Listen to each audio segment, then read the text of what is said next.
మాజీ ముఖ్యమంత్రి కేసీఆర్ ఎమ్మెల్యేగా ప్రమాణ స్వీకారం ఎప్పుడు అనే డౌట్ చాలా మందిలో ఉండింది. మరి ఆయన ఇప్పటివరకు అయితే ప్రమాణ స్వీకారం చేయలేదు అండ్ అసెంబ్లీకి కూడా రాలేదు. కాబట్టి మరి ప్రమాణ స్వీకారం ఎప్పుడు చేస్తారు? సరే, మనందరికీ తెలుసు ఆయనకి హెల్త్ బాగాలేదు అన్నటువంటిది. అయితే ఆయన ప్రమాణం చేయబోయేది తేదీ ఫిక్స్ అయిందట. అది ఫిబ్రవరి 1వ తేదీన గజ్వేల్ ఎమ్మెల్యేగా శాసనసభ స్పీకర్ గడ్డం ప్రసాద్ ఛాంబర్లో ఆయన ప్రమాణ స్వీకారం చేయబోతున్నారు. అంటే గత ఏడాది నవంబర్లో తెలంగాణ అసెంబ్లీ ఎన్నికలు జరిగాయి, మనందరికీ తెలుసు. అండ్ డిసెంబర్ 3న ఫలితాలు కూడా వచ్చాయి. ఎన్నికైన ఎమ్మెల్యేలంతా కూడా ప్రమాణ స్వీకారం చేసినా కూడా మాజీ సీఎం కేసీఆర్ ఒక్కరే ప్రమాణ స్వీకారం చేయలేదు. సో ఎర్రవల్లిలోనే తన వ్యవసాయ క్షేత్రంలో కాలు జారి ఆయన కింద పడిపోయారు.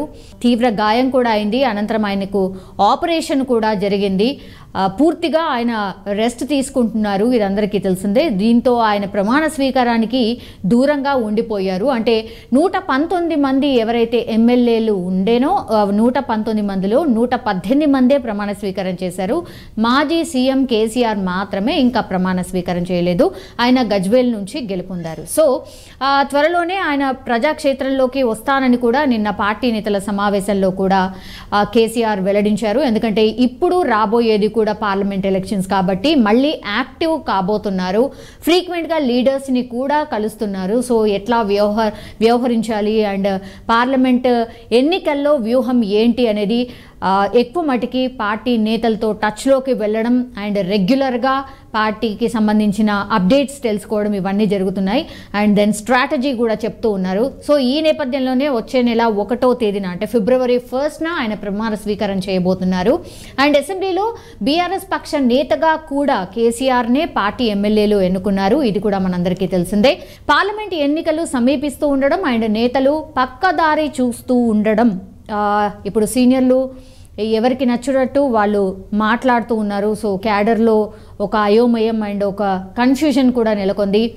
మొన్న 4 ఎమ్మెల్యేలు సీఎం రేవంత్ రెడ్డిని కలవడం, ఈరోజు తీగల కృష్ణారెడ్డి కూడా మాజీ ఎమ్మెల్యే తీగల కృష్ణారెడ్డి కూడా సీఎం రేవంత్ రెడ్డిని కలవడం, ఇట్లా రకరకాలుగా బీఆర్ఎస్కి సంబంధించిన లీడర్స్ ఎవరైతే ఉన్నారో కాంగ్రెస్ నేతలకు టచ్లోకి వెళ్ళడం అండ్ ఏకంగా సీఎం రేవంత్ రెడ్డిని కలవడం, ఇట్లా పార్టీ క్యాడర్ని ఒక అయోమయానికి అయితే గురి చేస్తోంది. సో ఈ వరుస పరిణామాలు అన్నిటినీ గులాబీ బాస్కు ఒక రకంగా టెన్షన్ ఆర్ క్యాడర్కి ఒక రాంగ్ మెసేజ్ వెళ్తుంది. కాబట్టి ఇవన్నిటినీ నేపథ్యంలో ఆయన మళ్ళీ ప్రజాక్షేత్రంలోకి యాక్టివ్ పాలిటిక్స్లోకి మళ్ళీ రావాలి అన్నటువంటి ఆలోచన చేస్తున్నారు. అండ్ పార్లమెంట్ ఎన్నికల్లో వీలైనన్ని ఎక్కువ సీట్లు కూడా గెలిచేలా ప్రణాళికలు కూడా రూపొందిస్తూ ఉన్న పరిస్థితి కనిపిస్తోంది. సో పార్లమెంట్ నియోజకవర్గాల్లో అయితే భారీ బహిరంగ సభలు కూడా నిర్వహించేలా వాళ్ళు ప్లాన్ కూడా చేసుకుంటూ ఉన్నారు.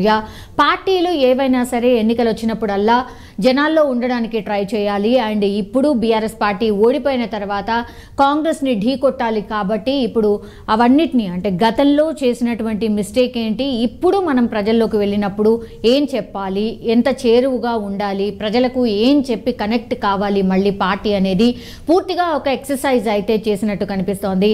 అండ్ లోటుపాట్లు ఎక్కడున్నాయో వాటన్నిటినీ కూడా సరిచేస్తూ ముందుకు వెళ్ళాలన్న ఆలోచన చేస్తున్న నేపథ్యంలో అండ్ మాజీ మంత్రి కేటీఆర్ కావచ్చు అండ్ హరీష్ రావు కావచ్చు పార్టీ నేతలకి రెగ్యులర్గా టచ్లో ఉండడం, వాళ్ళని గైడ్ చేస్తూ ఉండడం అండ్ పార్లమెంట్ ఎన్నికలకు సిద్ధం చేస్తూ ఉండడం, ఇవన్నీ ఒకవైపు ప్రాసెస్ నడుస్తూనే కేసీఆర్ ఖచ్చితంగా వస్తేనే ఆర్ కేసీఆర్ ముందుండి నడిపిస్తేనే ఆయన మళ్ళీ యాక్టివ్గా అయి వీళ్ళందరినీ గైడ్ చేస్తేనే ఇంకా మళ్ళీ బీఆర్ఎస్ పార్టీ ఒక రకంగా మళ్ళీ పునర్జీవం పొందుతోంది అన్నటువంటి అభిప్రాయం అయితే చాలా క్యాడర్లో ఉంది. కాబట్టి ఆయన గజ్వేల్ ఎమ్మెల్యేగా ప్రమాణ స్వీకారం చేసిన తర్వాత నుంచి పూర్తిగా యాక్టివ్ పాలిటిక్స్ చేయబోతున్నారు అన్నటువంటి మాట అయితే వినిపిస్తోంది. సో ఫిబ్రవరి 1న ఆయన గజ్వేల్ ఎమ్మెల్యేగా ప్రమాణ స్వీకారం చేయబోతున్నారు. అసెంబ్లీ సమావేశాలు ఏమీ లేవు కాబట్టి స్పీకర్ ఎవరైతే ఉన్నారో గడ్డం ప్రసాద్ వాళ్ళ ఛాంబర్లోనే ప్రమాణ స్వీకారం అయితే చేయబోతున్నారు. ఫిబ్రవరి 1న మాజీ సీఎం కేసీఆర్ అయితే ప్రమాణ స్వీకారం చేయబోతున్నారు.